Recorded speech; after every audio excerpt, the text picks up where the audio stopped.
Den kunneste av fyren i går. Følg med nå, gutta! Brede, nå holder du kjeft! Og kjeft, sa jeg! Så gutta, vi har fått en ny person som skal være med på prøvespillet. Og sier selv at han har akkurat det vi leter etter. Han er ildre og flott for at vi skal gå seire ut av fighten. Han kommer, så ta han jævla godt imot da, folkens! Inshallah, inshallah. Alla dere også. Er det dere som er IS-krigerne? Stemmer det, ja. Vi er iskrigerne. Velkommen på laget. Sett deg ned og ta deg struff. Takk, mine brødre.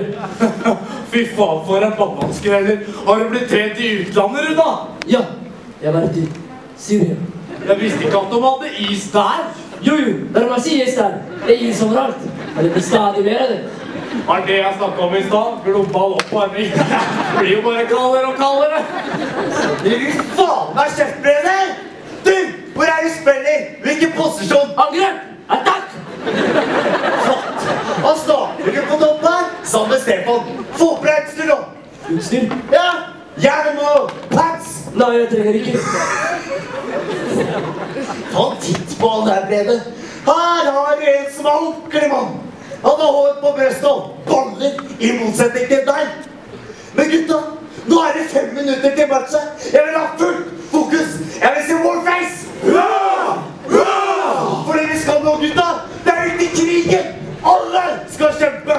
Alle! Alla! Alla! Alle for en. En for alle. Dere skal blø for drakta. Og husk, tett bak. Faen meg skyter du for sjansen. Skyt der! Skyt der! Ja!